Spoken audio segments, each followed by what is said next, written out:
Nation Manx Radio.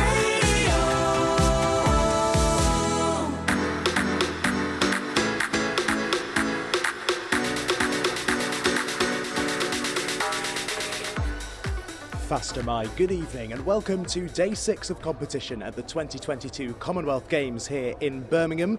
Tonight we're slightly outside the city centre. We are in the hustle and bustle here down at the NEC, the National Exhibition Centre. Today Team Isle of Man has been represented in the badminton by Jessica Lee down here, who has just finished her game against Elizabeth Chipoleme of Zambia in the women's singles round of 64.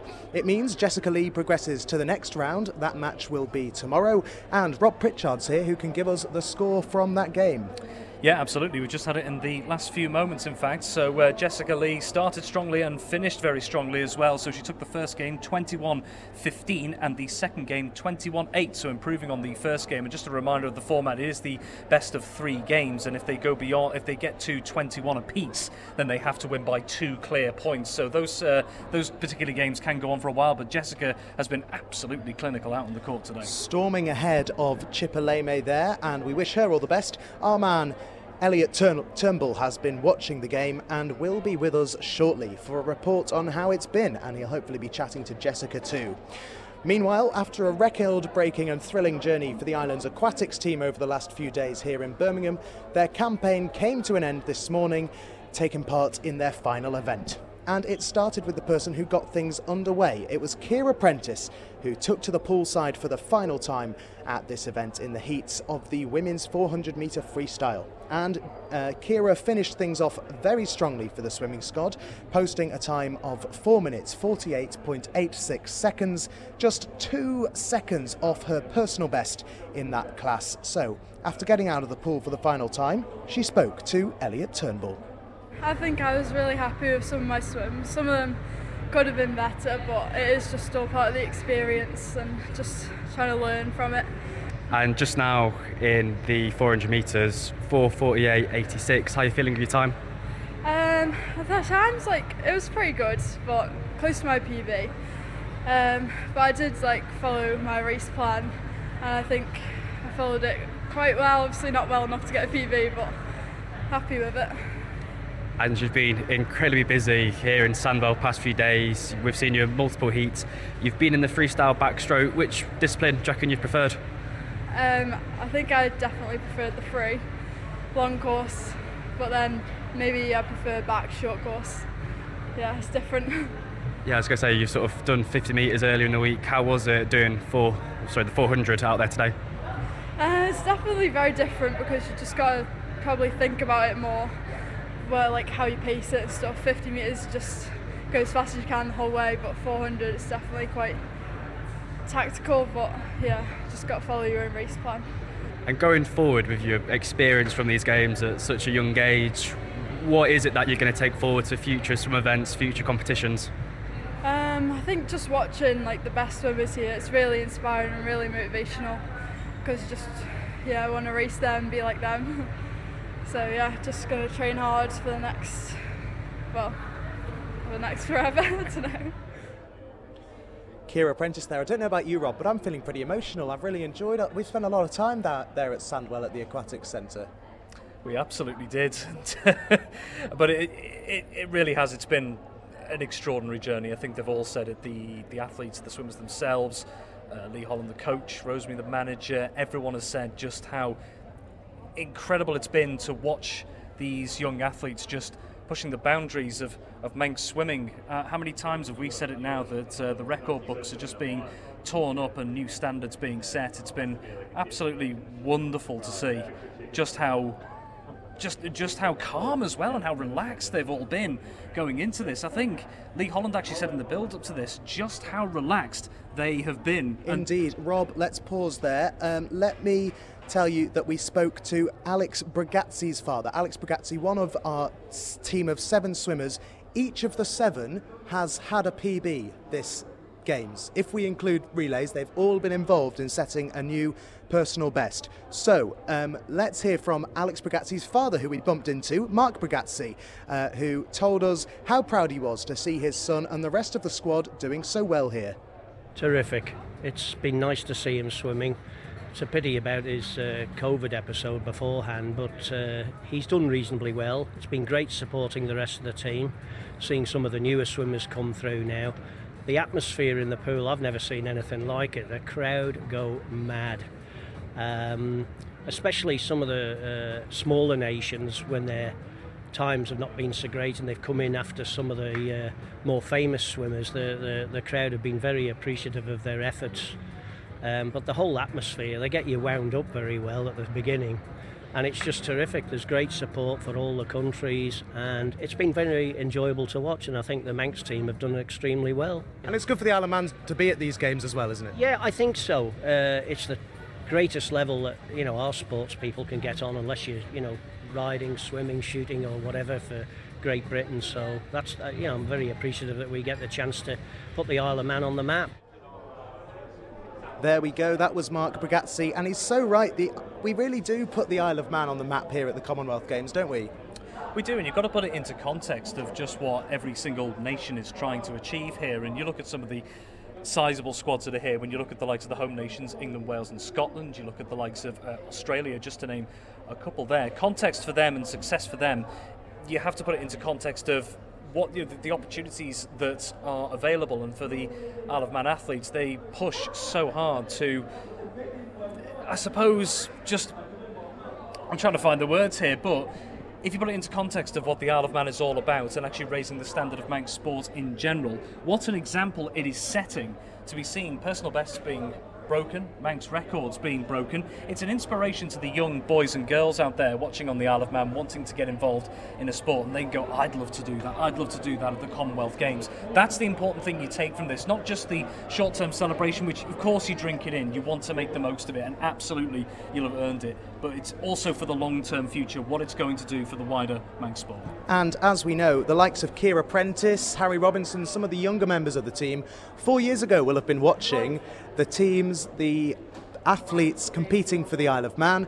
And who was there 4 years ago from Manx Radio? Our former colleagues, Chris Cave and Joe Pack. And I was lucky enough to bump into Chris Cave earlier in Birmingham. It's a fantastic event. I have been following the Manx athletes as closely as I can, and I think in terms of comparing the events, it's pitting Manx athletes against some of the world's best, and it's a great experience for them to see not just how good they are in comparison to the world's elite, but it's also about seeing how they cope in the pressure situation, and they've been doing incredibly well. I mean, just picking out the swimmers, for instance, how many records have they broken? It seems every time they get in the pool they break a new record, a Manx record or a personal best.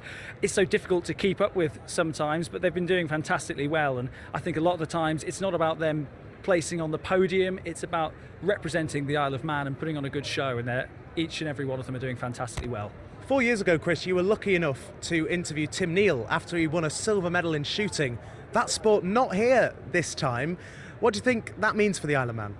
It's a big loss, because I think a lot of the time the medal hopes come for Manx athletes in the shooting is one of our big medal hopes. So now more of the emphasis has to go on the likes of the cycling, which obviously the Isle of Man is known for producing great cyclists. One of them is, they're all on the team, but one of the big names, the star names, is on the team sheet for the Isle of Man this time around. So yeah, I think you've got to look elsewhere for medals. It was a big loss for medal hopes for the Isle of Man, but I mean there's still plenty of events left, plenty of time left for Manx athletes to go on and really make a name for themselves and put the name in the history books. Chris Cave there, making quite a name for himself now, working over at Sky News. So, Rob, speaking of cycling, as Chris did there, it's a busy day tomorrow for Team Isle of Man. It absolutely is. It's an intense and exciting schedule for Team Isle of Man across the board, I must say, tomorrow. First up, our Manx cyclists are back in action as the men's and women's time trials take place around West Park in Wolverhampton. Lizzie Holden, Jessie Carriage and Becky Storey will form the women's team, whilst Tyler Hannay and Leon Mazzoni form the men's squad. Leon Mazzoni, of course, a late entry into the event after Max Walker had to withdraw from the competition. Well, their manager, of course, is Andy Roche, and he's been giving us a quick update in the last couple of hours on how the teams are feeling ahead of the time trial. Here's Andy. Riders are all set for the time trial tomorrow. after the recce today. Very favourable course for the majority of our riders. Very technical, lots of ups and downs, steep climbs, fast descents. Ideal for the terrain that we're used to on the Isle of Man. Women's team rode with them this morning to do the recce. Everybody was really pleased. Everybody's feeling good for it. Super excited. High motivation throughout the team, and really looking forward to having a good run at it tomorrow. Tyler and Leon, again, super excited to get stuck in, get things rolling. It's been a bit of a wait for everybody to get things going. So once you get that first race in, roll off the start ramp into the big crowds that we're expecting, an amazing feeling. And I think everybody's really looking forward to it. We're going to be racing for the top results that we can possibly aim for. High hopes, and do what we can do. Andy Roche, the Team Isle of Man cycling manager there, and one of the names we mentioned, of course, Becky Storey. Well, she has in fact joined the Le Col Wahoo team on a 2-year contract from January in her professional career, and that means she'll join her fellow Manxies, Lizzie Holden and Anna Christian, in the team from next year. Fantastic development that, and congratulations, Becky. All the best with that one. And also a quick mention for Lizzie Holden as well. Many people will know, but just as a reminder, Lizzie Holden was taking part in the Tour de France Femme at the end of last month. Quite a historic event in itself, and an absolutely brilliant event for anyone who saw it. And Lizzie Holden finishing 36th in the overall standings at the Tour de France Femme. Absolutely fantastic. Can't wait to see our women's and men's cycling teams in action. Well, meanwhile, also tomorrow morning, the Isle of Man will have its first athlete out on the track at the sensational Alexander Stadium. David Malarkey will take part in the round 1 heats of the men's 1500 metres, which get underway at 11:25 a.m. Recently, he broke the fabled 4-minute mile barrier in competition, and it's rather poetic how it happened, given where we are, as you'll hear in a moment. Well, I caught up with David this morning to find out how his training has gone ahead of the big day. Really well. I think I'm peaking at the right time, which is really good. It's been quite challenging trying to peak in August, but I think me and my coach have handled it quite well, looking at the schedule building into this. But excited and ready to give it a go, yeah.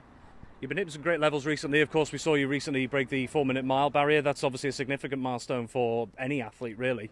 And the fact that you're doing it amongst world-class fields as well, the fact that you're competing in those high standards leading into this, that must be really good for you to kind of focus your game. Yeah, it's just really good for confidence as well, because you're going to be coming here, and obviously you've got some of the best athletes in the world, but if you can just be in amongst the high quality athletes all the time, it's just that confidence booster really, and it just ups your game a little bit more. And looking at the fields for the 1500 metres, you've probably seen all the names in there. Do you recognise any in particular? Do you know the quality of the field that you're going to be in? Yeah, so you've got some really good athletes that have just been out in Oregon for the World Champs, so they're going to be right at the top of their game. But then you've also got some athletes from the smaller countries as well that will be in and around. And the fact that you've got to compete for 2 disciplines, in terms of training, obviously 1500 and 5000 require different things. How difficult has it been to balance the two, or has it actually been quite smooth? Yeah, it's fairly smooth. I've got a really good coach in Andy Henderson, so he knows what he's doing. He's experienced it all before with a number of different athletes. I'm mostly a strength runner anyway, endurance based, so we just started the season on 5Ks, and now just last month just tuning up the speed a bit more. But they go hand in hand, 15 and 5Ks, I think anyway, so it's quite a smooth transition really. I've just got to ask for clarity as well. You broke the 4-minute mile barrier. Wasn't it here in Birmingham? Yeah, it was actually on the university track about 500 metres in that direction, so yeah. So you know this ground pretty well then. It's treated you quite nicely. Yeah, very well. I've run here 3 times actually, and it's been a PB every time, so Birmingham must be a good city to run PBs in. Being able to go into that stadium as well, and like you say, you've been feeling really good recently, to be able to go out there knowing the sort of energy you've got at the moment, that must be a real confidence booster, really good feeling. Yeah, exactly, yeah. Just raring to go, really. It's been a long season, a long winter, so yeah, it's all built towards this, so now, yeah, just ready to go and experience it all, really. David Malarkey there ahead of his heat in the men's 1500 metres tomorrow, and there's no time to rest in the afternoon for Team Isle of Man, as it's a busy schedule for the Manxies at the NEC where we are this evening. First up, boxer Jade Burden, after a huge wait to get going, will finally be getting in the ring at 1:30 p.m. tomorrow for a huge fight against Gemma Richardson of England in the women's lightweight class quarter-finals. If you remember, Jade received a bye in the first round and has had to wait nearly a week since arriving to get her shot. Now it's finally here, and she told me she can't wait to put her high-caliber home nation opponent to the test. Just ready to get going. We went and watched the bout last night, picked up a few bits from it. Obviously Gemma's a really experienced international. I'm just happy to get, obviously be able to get in the ring with someone like Gemma. So yeah, we'll give it our all on Thursday, ready to go. And what's the work kind of focused on in the last couple of days? Because you don't want to overdo it, obviously, before you get in the ring. So has it been lighter stuff? What can you tell us? Well, you had us doing like shuttle sprints yesterday. I was absolutely wrecked. But no, just keeping sharp, just keeping the mind switched on as well. Just going through a few tactics, things like that. Yeah, obviously we've got a few things that are going to play to my strengths as well, so we've just been working on them. And we've got Nikki as well, so she's been having a little move around with me and beating me up. So yeah, no, it's good, it's all good. You mentioned Gemma's obviously a very experienced fighter as well. In terms of specifics of her game, what did you notice in particular when you actually saw that fight? I think, to be honest, it's hard to say really, isn't it? Because both girls were nervous, you could tell. Gemma was out for a long time with a bad injury, so I think she was a little bit cagey. Did pick up a few things, but we've got a game plan, we know what we need to do, and we're just going to go in there and execute that. So yeah, not giving too much away. No, absolutely. No, I understand that completely, but certainly not going to put any ultimatums on you. But if you were to go out there and you had the chance to maybe upset the home nation, just what would that mean to you if you could do that? Oh, do you know what? I've given up so much to get here. Even just thinking about it now, it's giving me goosebumps and chills. But I want to be able to put the Isle of Man on the map. It's one fight to do that. I'm so lucky and fortunate to be here. I've got a really good team behind me. And people at home can be sure that I literally will leave everything in that ring. So one fight, one chance to put the Isle of Man on the map, and that's what we intend on doing. Jay Burden ahead of a big fight tomorrow against Gemma Richardson of England in the lightweight class quarterfinals. We wish her all the best. And then we're staying at the NEC on Thursday afternoon for what will be a historic moment for Manx sport. Kim Dean, the Isle of Man's first ever para-athlete at the Commonwealth Games, will be competing in the para-powerlifting women's lightweight competition, which gets underway just after 3 p.m. on Thursday. I got the chance to catch up with Kim after her final practice to find out how it's been to get ready for her competition. Training's going well. Just finished my last session now, so it's just now resting and getting ready to go Thursday. And of course, you are the first para-powerlifter the Isle of Man has had. It's really quite a significant milestone for Manx sport. Does it feel that way to you, or does this just feel like another day at the office competing? It felt really special on the opening ceremony, walking out with the rest of Team Isle of Man, knowing that we'd set a benchmark, first powerlifter, and hopefully not the last sort of para-athlete to represent Isle of Man at Commonwealth Games. So no, really, really special. But in terms of the weightlifting, it's another day at the office, it's another competition. Go out there, give it the best shot. And the fact, as we've said, it's another milestone as well. That's real testament to Manx sport in general, that the fields just keep growing and the strength and depth of all the different disciplines just keep growing, yourself included. Yeah, I mean, we've got a really great squad.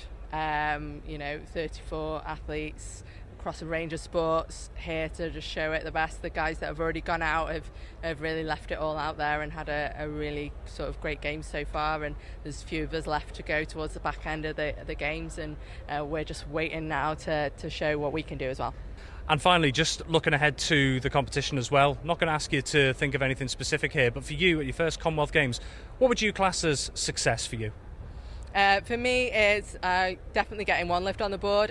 My aim here is to get 3 lifts on the board, all 3 clean lifts. 9 white lights would be a fab target. But yeah, for me, it's just trying to get those 3 clean lifts out, enjoy the atmosphere of a home nations crowd.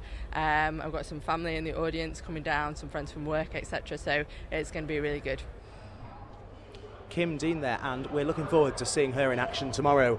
Back to today then, and Elliot Turnbull joins us. He's been in Court 3 watching the badminton, where Jessica Lee has won first game 21-15, second game 21-8, meaning she won it. Elliot, how was the badminton? Yeah, it was brilliant. Great to see Jessica Lee performing so well. Set off to an absolute flyer. She won the first 5 points and went on to win the game in 2 games to love in straight sets. And yeah, it was great to see Lee in action. Was playing very, very, very confident badminton. Didn't really give Chepeleme any chance into the game. I don't think she won more than 2 points in a row. It was very, very dominant from Lee. And yeah, great to see her get her first Commonwealth Games of this year off to a great start. And you've spoken to Lee since that moment. What was her reaction? How was she finding everything? Quite surprising for those in the crowd who watched her. Very confident play, absolutely dominated the net, a lot of great drop shots, very powerful smashes. But she came out and said that she was nervous at the beginning and that she perhaps wasn't happy with her start, which is funny thinking she won the first 5 points and was off to an absolute roll. But yeah, she was very humble. Said that some parts of the game that she's going to work on. Her coach and brother Ben was around the corner, and they were just talking tactics after the match. And she's in action again tomorrow. Her opponent received a bye, so we'll find out more details later. Head over to Manx Radio for that. And yeah, full of confidence, and it's really great to see. And it sounds like there was some good support from the Isle of Man there too. Very good support. So she had quite a large coaching staff. So I think a team of 4 were with her who brought 2 huge Manx flags. That was great to see. But then on the stand opposite us, another 3 Manx flags. So on court 3, everywhere you looked, left, right, up, down, there was a Manx flag. And it was great to see. And they were loud. What an atmosphere out on those courts. Any Zambian flags? No Zambian flags, and for Elizabeth Chipoleme hasn't been the best Commonwealth Games. She's lost in her singles. In the mixed doubles, they lost all 5 of their group games, and she's now been knocked out in the singles. So unfortunate for her, but again, her second Commonwealth Games, she had to retire or withdraw from the Gold Coast due to an ankle injury. This is Jessica, yeah? This is Jessica. It's great to see her back out. It's great to see her moving well, looking confident, and hopefully, we're going to come back more and more to the beautiful badminton. Rob, you're going to have the joy of getting to watch the badminton tomorrow. What are you looking forward to about it? I think in particular just hopefully seeing Jessica continue the consistency she's shown today. I mean, Elliot, I'm sure, could probably tell us it seemed like, just looking at some of the stats, a really professional performance, just really clinical, getting the job done, move on. Would that be a good assessment? Yeah, 100%. I think in total I counted 3 unforced errors. She was very clean in whatever she was doing. At the net, she had some beautiful drop shots, really, really soft hands in what she was doing. And yeah, I mean, she's had experience at the games before. She's here again. You hear her talk. She's clearly got her head screwed on. She's confident. She's playing well. So hopefully we can spend a lot of time at the NEC, Robert. Tomorrow. Well, how are you feeling then, guys? It's been a slightly quieter day. We had the swimming this morning and then Jessica. Things ramp up again tomorrow, don't they? Absolutely they do. I think we're going to be scattered to all corners of the West Midlands region for this one. But we've been spoilt recently with all being in the same place. It is back to normality. Absolutely, but that's what we want. That's what we want to see. Team Isle of Man putting itself on the map everywhere, and may just do so in some form or another. We're not going to make any predictions. That is a very dangerous game. We certainly don't want to put the pressure on the athletes either. But making their mark in the different competitions alongside other nations, that's all you can ask for. We can't make predictions, but what we do know for sure is photo, video, live blogs, articles, it will all be over on Manx Radio, and it is so good catching up with these guys immediately after in the mix zone, getting their immediate reaction, and I've thoroughly enjoyed those interviews. You're absolutely right, Elliot Turnbull, Rob Pritchard. It's been a good show. Manx Radio is the place you need to go for the most comprehensive coverage you'll get of Team Isle of Man at the 2022 Commonwealth Games. So that's it for tonight's jam-packed edition of Today at the Games, and we will be back once again tomorrow night, same time. We'll be in different places. You can stay where you are on Manx Radio. So get ready for a busy schedule tomorrow. From 8 a.m, the men's and women's time trial teams are in action at West Park in Wolverhampton. David Malarkey in the first round heats of the men's 1500 metres at the Alexander Stadium, and in the boxing, Jade Burden faces England's Gemma Richardson, and Kim Dean is in the para-powerlifting. Jessica Lee's in action as well. Guys, I am hungry. I think it's time for a pizza. What do you think? Sounds like a great plan. Kebab for me. Right. Big See Mac you. for me. Night, night. Bye. Bye.